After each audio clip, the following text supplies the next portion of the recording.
Bienvenidos a Entre Traumas, el podcast oficial de SECOT. Somos la cara B de la especialidad.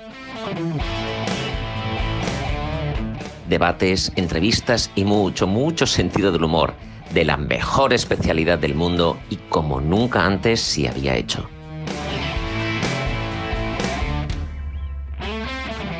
Bienvenidos a la locura radiofónica de SECOT. Empieza Entre Traumas. Bisturí, gasas y intracapsulares. Las fracturas de cadera son uno de los retos que tenemos que afrontar prácticamente a diario. Desgraciadamente pueden provocar desenlaces muy graves en algunos perfiles de pacientes o si cometemos algunos errores. Y es por eso tan importante tener las cosas claras. Y por suerte tenemos un grupo de invitados que van a intentar ayudarnos a que esto sea así. Bienvenidos. ¿Nos podéis decir vuestros nombres, por favor? Y lo digo porque estamos en radio, aunque no lo parezca. Sí, yo soy Alberto Delgado, soy el jefe de servicio de traumatología del Hospital de Jaén y profesor de la Universidad de Jaén. Yo soy Ismael Escribá, estoy en el Hospital Universitario y Politécnico La Fe de Valencia y estoy en la unidad de caderas. Y yo soy Pablo Arnovevi del Hospital Clínico de Valencia y estoy en la sección de trauma, estoy de jefecillo ahí. ¿Jefecillo? Encargado. Ah, vale. Muy bien, pues bienvenido, muchísimas gracias. Vamos a empezar con lo que son las preguntas, que básicamente hay una que yo creo que es pues, la básica. ¿Creéis que las fracturas de cadera están, entre comillas, subestimadas en base a lo que podría llegar a pasar con esos pacientes o que luego pueden tener algún truquillo para tratarse? Hombre, yo creo que están infravaloradas en el sentido de que parece que es como una cirugía muy sencilla que se deja siempre al residente primer año, segundo año, para que empiece un poco como a desbravarse, ¿me explico, no? Y entonces, claro, eso nos lleva a que muchas osteosíntesis no son tan fáciles. O sea, tenemos fracturas de cadera fáciles, otras más difíciles, y al final pasa todo un poco por el mismo aro, ¿no? Entonces, claro, eso nos da luego complicaciones, nos da problemas. Y entonces yo creo que es un poco eso, es depurar la técnica, que es lo que hemos intentado en la mesa de la SECOT, que es intentar depurar la técnica y aclarar conceptos muy importantes que nosotros vemos con los residentes y con la gente joven, que algunas veces no está tan claro. Y en parte tenemos la culpa nosotros, porque muchas veces hablamos de muchas cosas, entre nosotros discutimos cosas, y el que oye la conversación desde fuera a lo mejor se pierde un poco. Pero los conceptos clave son los conceptos clave y están desde siempre. Sí, yo creo que muchas veces, cuando junto joven, ahora que al principio pues les dejas a los residentes pequeños empezar a hacer la fractura, sí.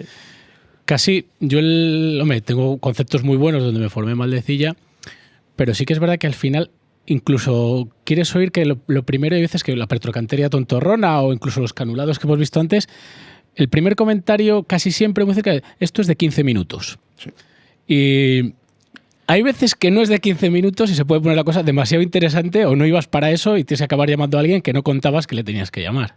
Entonces yo creo que sí que se debe valorar un poquito más lo que tienes delante y cómo se transmite a los residentes. ¿No creéis que es así? Hemos tenido fracturas muy sencillas que se han emputecido y hemos terminado como el Rosario de la Aurora. Por eso es muy importante una cosa que se ha dicho ahí, que cuando tú entras a una fractura de cadera, aunque sepas lo que le vas a hacer, tienes que tener todo preparado. Y estás dispuesto a cambiar de técnica en un momento dado. A lo mejor una cosa que empezó con osteosíntesis y termina con prótesis, pues tienes que estar con la prótesis preparada. Y tienes que tener un adjunto por allí o alguien senior que más o menos pueda en un momento, porque yo hemos tenido muchos problemas, a lo mejor en la guardia o lo que sea.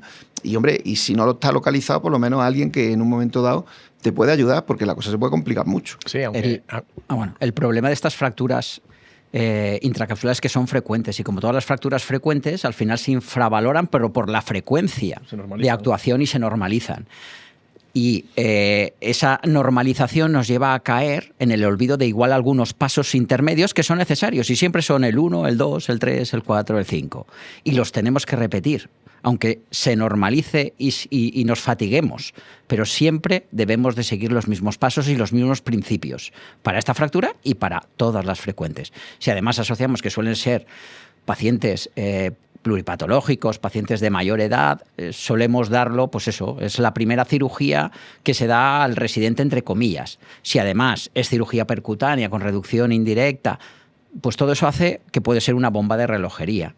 Por lo tanto, por eso se subestiman, pienso yo. Y lo que has dicho del residente me parece muy... Yo creo que es más difícil dejar operar al residente hay que operar tú. Porque realmente cuando opera al residente, quien piensa eres tú. O sea, es como operar sin manos y tienes una marioneta, que la marioneta pues tendrá los engranajes más o menos, ¿no? Entonces, tienes que pensar más y poder transmitirlo, y luego también que el residente se dé cuenta que lo que tú dices no son tus manías, que muchas veces pasa eso, sino que es basado en la bibliografía y luego aderezado un poquito con tu experiencia, ¿no? Pero que sí, que son las fáciles, que lo dejes al residente, ya, pero por lo menos estar allí, ¿eh? aunque no estés lavado, porque te toca operar sin manos, que a veces es muy difícil. Nosotros desde la OTC hacemos muchos cursos básicos y somos muy repetitivos, por no decir cansinos, en este ABCD de todas las fracturas. Y un resumen del ABCD, ya que lo hemos comentado varias veces. Bueno, el moderador de la... Resumen, Bueno. que tenemos 20 minutos en total. No, el resumen es muy claro. Lo primero, y además lo hemos discutido en la mesa, es el diagnóstico. Segundo, la indicación. Diagnóstico me refiero, bueno, o sea, que tiene una fractura, algunas veces necesita un TAC, que es lo que hemos discutido. Claro. Muchas veces, no siempre, ojo, que tampoco hay que gastar sin control, pero muchas veces necesita un TAC. Cuando lo necesita lo ves, lo valora. Y ahora viene la segunda parte, que es la indicación. ¿Qué le voy a hacer? El plan quirúrgico siempre, lo que hemos dicho, A, B y C, pero de que tengo preparar los tornillos, si no tengo preparado el DHS y si no tengo preparada la prótesis. O sea, siempre tengo varias opciones y con alguien que en un momento dado me pueda ayudar, porque a lo mejor voy a poner la prótesis, pero cuando estoy poniendo la prótesis se me revienta y ya tengo que poner una prótesis de revisión y ahora eso ¿quién lo hace, no? Entonces, siempre hay que estar, es verdad que es raro que pase, pero he estado un poquito preparado con eso. Y luego ya después los detalles técnicos, ¿no? Que es un poco eso, la colocación, la mesa, la posición. Hemos dicho una cosa muy importante, que es la reducción anatómica. Si tú no tienes una mesa adecuada, si tú no sabes manejar bien la mesa, cómo colocarte, cómo ponerte, pues es mucho más complicado. El aparato de rayos que te funcione, que se ven algunos aparatos de rayos por ahí que, en fin, que eso es para jubilarlos, ¿no? Entonces, claro, la posición en la que te pones, la que no te pones, es decir, todas esas cosas que son fundamentales para luego el resultado final. Y yo creo que el punto clave es lo que ha comentado Alberto, es el diagnóstico, es saber a qué te enfrentas. Y para eso es necesario unas buenas radiografías en 2 proyecciones para poder definir anatomopatológicamente esa lesión, porque esa definición y esa clasificación correcta me va a llevar a un tratamiento correcto. Y ese tratamiento que yo estoy planteando debe ser lo suficientemente estable para poner a cargar al paciente de manera inmediata, porque generalmente son pacientes con comorbilidades, edades avanzadas, en los cuales es preciso la movilidad. El movimiento es vida, que digo yo. Y luego que la experiencia, yo creo que en esto es un grado, porque normalmente tú estás, muchas veces la instrumentista es joven, estás con residente, y no ha llegado a ver cómo se puede malignizar el asunto. Claro. Aunque sea por los años, dices, ¿cómo hemos podido llegar así? Y tú sí que lo sabes qué pasos tienes que evitar, ¿no? ¿De acuerdo? Entonces, yo, por ejemplo, una cosa que no lo he dicho en la mesa, pero bueno, yo creo que es importante, lo de los... había algunas imágenes en que ponían aguja, tornillo, aguja, tornillo. Primero son todas las agujas. Eso hay que saberlo. Si tú ves una presentación o un vídeo en Bumedi y te lanzas a hacerlo, hay ciertas cosas que tienes que saber hacerlo. O, por ejemplo, si el caso que han presentado hay una conminución posterior, tal, me pongo el tornillo, ten cuidado que en la parte posterior el tornillo no tiene que ser de rosca parcial, sino de rosca completa, porque si no vas a aumentar la deformidad. Eso te lo da que eres mayor. Y esa experiencia, el transmitirla, una cosa es decirlo aquí en un curso, que nadie te va a hacer ni caso, y otra estar en el fregado, que es cuando de verdad se le queda, ¿no? a la persona con la que estás. Sobre todo es que somos mayores, pero lo más importante es que hemos estudiado mucho. Claro, hay que estudiar mucho. Claro. Hay que tener conceptos anatómicos, conceptos biomecánicos. Me lo apunto. Pero que cuando más aprendes es cuando luego ves al paciente y lo sigues. Es lo que te iba a decir. Creo que aprendes más cuando ves al paciente en el control de la consulta y ves que la cadera se ha ido y que te toca volver a programar la cirugía, con lo que supone muchas veces en gente mayor. Y bueno, y el trastorno para la familia, que también eso tienes que lidiar con ello. Y a la siguiente que veas parecida, porque al fin y al cabo los patrones son cíclicos, entre comillas, de cuando aparecen las fracturas y demás. Mira, esto pasó con el otro, cuidado con esto. Pero Ramón, sobre todo, ¿sabes por qué? Porque cuando te aparece esa primera complicación, ahí te pones a estudiar a lo bestia. Ya, claro. Y muchas veces solo por evitar la situación en la consulta. O sea, tú lo sabes, lo quieres hacer siempre lo mejor posible, pero hay veces que pequeños detalles los puedes dejar. Y dices, vale, esto no es tan importante. Cuando ves realmente después en la consulta la relevancia que tiene, cómo afecta a la familia, digo, es que no haber puesto, por ejemplo, un cerrojito más que no se me hubiera ido. Es que a ver cómo se lo digo a la familia, a la persona esta mayor que me dice, oiga, y yo de esta me puedo morir. Oiga, pues el numerito. ¿Te das cuenta? No, claro. No, sí, por desgracia. No, sí. es que la insuficiencia cardíaca que tengo, que si llevo el síndrome, que muchas veces son pequeños detalles, hay que intentar hacerlo bien siempre. Y a la primera. Y a la primera. Por eso que estamos en un territorio muy pequeñito, una fractura intracapsular de cadera, imaginaros lo pequeñito que es eso en el cuerpo, pero que se nos puede complicar. Pero eso es que es tan pequeñito necesita mucho estudio, por eso yo recalco mucho lo de estudiar. Si lo básico es un poco la importancia, lo que hemos dicho, ¿no? Que son fracturas que antes a lo mejor se les daba menos importancia y se hacían tornillos canulados percutáneos. Venga, estos son 3 tornillitos ahí de cualquier manera y hemos terminado. Y ahora nos hemos dado cuenta de que no, que esto tiene que hacerse bien, que hay que hacerse despacio. Y sobre todo eso, darle la importancia que merecen, aparte que son frecuentes. ¿Y habéis notado, hablando de eso, del cambio de perspectiva y tal, algún cambio sustancial en el protocolo del tratamiento de estas fracturas? ¿O simplemente que se ha mejorado la indicación y entonces ya se va, pues mira, esto no es para canulados, esto es mejor para un DHS? O esto es... Yo creo que lo que más se ha mejorado, sí, se ha mejorado muchísimo, porque es que en los últimos, por ejemplo, 10 años, cosas así, hemos pasado de, bueno, que eran unos simples tornillos canulados casi de cualquier manera, ahí puestos percutáneos ahí más o menos, que dan muchísimos problemas, a que ahora tienen que estar bien puestos, los sistemas de ángulo fijo, que ha dicho el doctor Ferrero, también muchísimos sistemas modernos que hay de muchísimos tipos, que están en evolución y están cambiando continuamente. También el tema de los tornillos largos, pues, nuevas posiciones, en fin. Hay un montón de cosas que están cambiando y que están mejorando en determinados pacientes. Entonces, claro, el tema es individualizar con el TAC, sobre todo, que es otra de las novedades nuevas. Antes no se hacía nunca TAC. Ya. Claro, la fractura no hacía TAC. Claro, si era para unos tornillos, ¿y para qué quieres un TAC? ¿Para qué quiero un TAC? Mi vivencia como residente, que ya me he hecho mayor, parece ser, con las fracturas intracapsulares, yo nunca vi un TAC. Nada. Nunca. Y era lo que decía Alberto. Venga, ponle 3 tornillos. Claro. Si eso da igual. Sí. Y da igual. Pero es que no hay un 70 de rosca parcial. Da igual, pues ponle uno de rosca completa. O sea, Claro. ha cambiado. Yo personalmente pienso que, gracias a Dios, la cosa ha cambiado mucho. ¿Y hay algún tipo de paciente? Lo digo porque muchas veces una cosa es la fractura, el diagnóstico, lo que es la imagen que decimos, pero luego está el tema del paciente. ¿Cuándo os planteáis una operación? Hombre, a ver, si es un paciente que está caquéxico, que no se ha movido desde hace un año, pues está claro que a lo mejor no va a obtener ningún beneficio de operar, pero en esos pacientes que caminaba, pero poquito, pero con andador, tal, ahí que hay algo que os decida por... Caminaba, se opera. Punto. Aunque sea al baño. Claro. Porque es que si no pierde... O sea, es que cuando tú hablas con la familia de poder estar de pie y hacerle el paso al baño, eso supone contratar a una persona, no contratarla. Vestirlos, desvestirlos, claro, es asearlos. Solamente, aunque sea la bipedestación estática, ya es suficiente. Claro, aunque sea... Y seguramente hay que poner una prótesis parcial más que unos tornillos. Pero bueno, eso es que Alberto muy bien en la mesa, lo hemos comentado, no ha querido entrar en las indicaciones, porque eso es una pelea entre varios, lo ha enfocado yo creo que muy bien por eso, pero que cuando hablas, muchas veces los residentes están solo en quirófano y vienen poco a consulta. Y cuando hablas con el paciente te das cuenta lo que supone una pérdida de autonomía, de pequeños detalles que quizás nosotros no le demos importancia, ¿no? El tener que... Hay pacientes que después de esto, de estar caminando con su andador, pasan a depender a una grúa.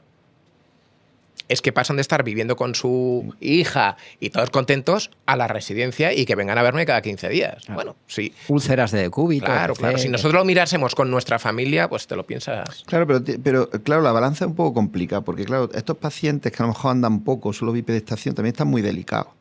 Entonces, claro, si lo operas, le están poniendo una agresión que luego muchos se mueren. Esto tiene una mortalidad de un 25-50%, sobre todo en gente mayor. Entonces, claro, tienes que saber un poco hasta qué punto puede ir. Entonces, claro, un punto muy importante es justo el que tú has dicho, es la valoración funcional de los pacientes.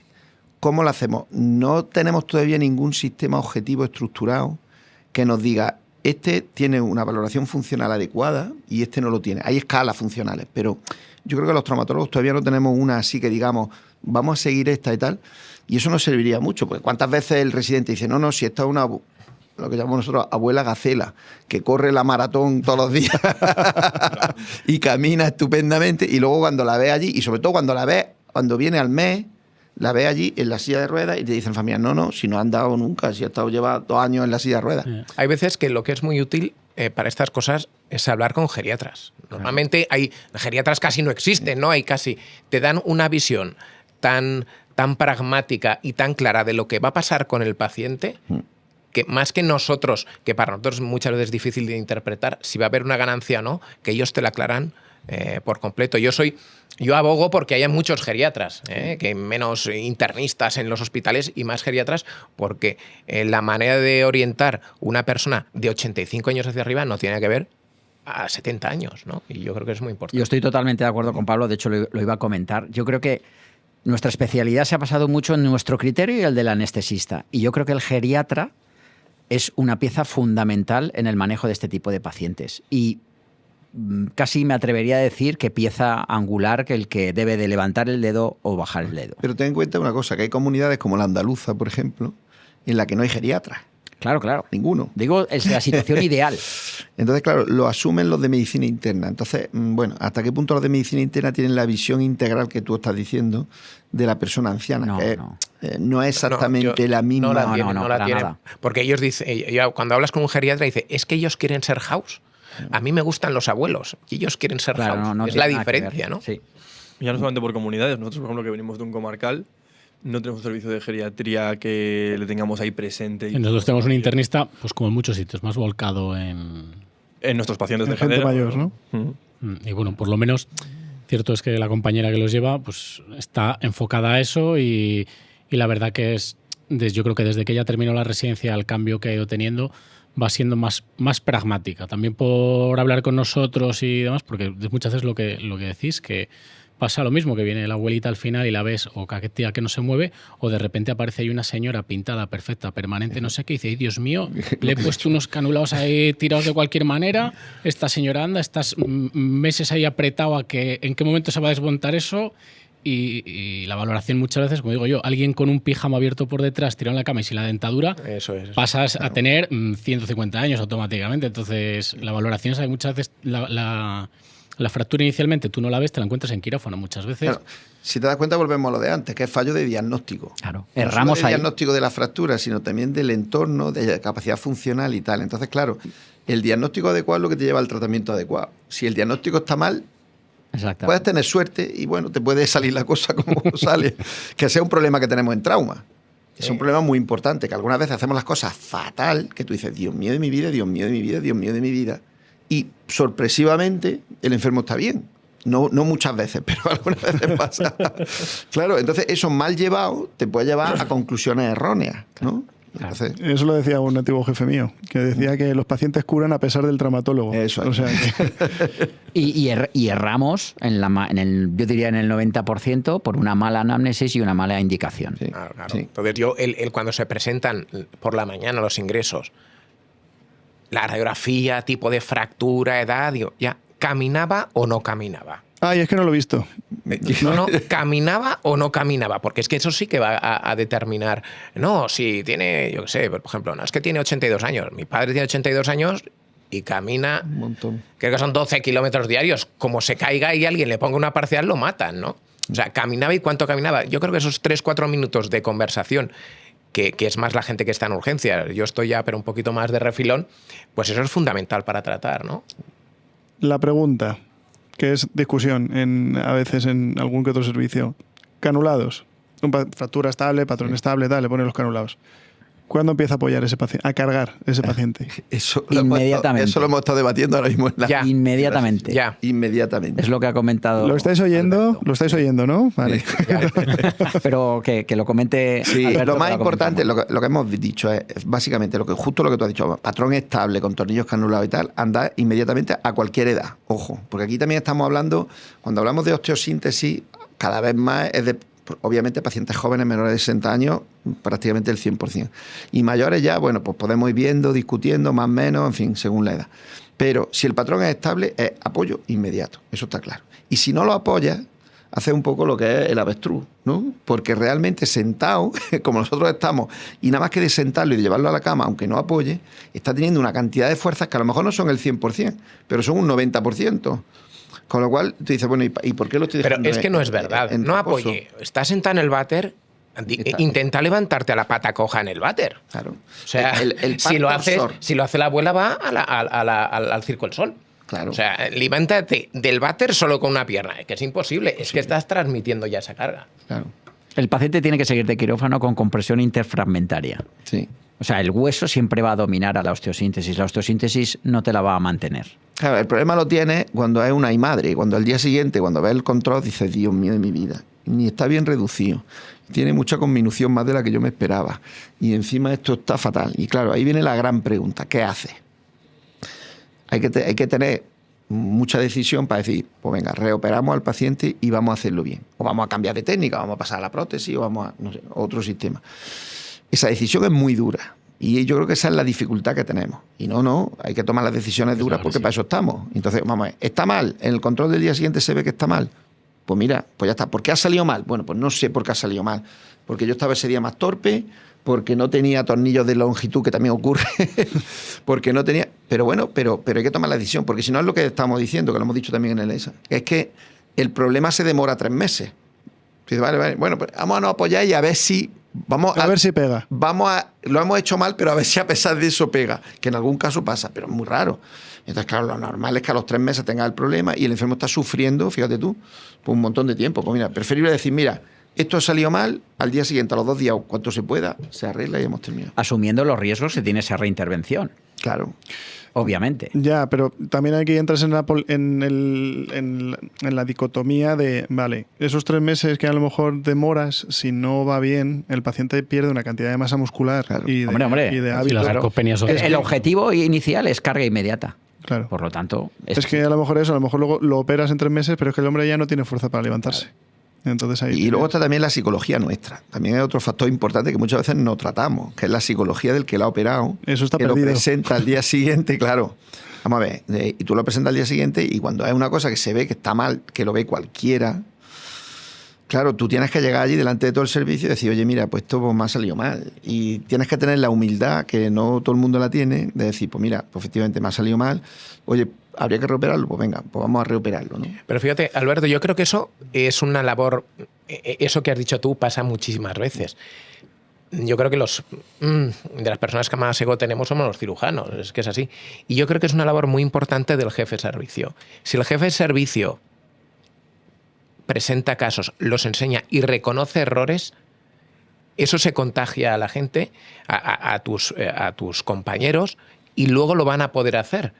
Y si el jefe de servicio es el primero que asume que lo reconoce, acaba con un aumento de la calidad asistencial de ese departamento. Claro, pero tú ten en cuenta una cosa, que hay una cosa muy importante, que es justo parecido a lo que tú has dicho, que es, yo soy un facultativo y yo lo he hecho, me ha salido mal, el día siguiente se presenta allí.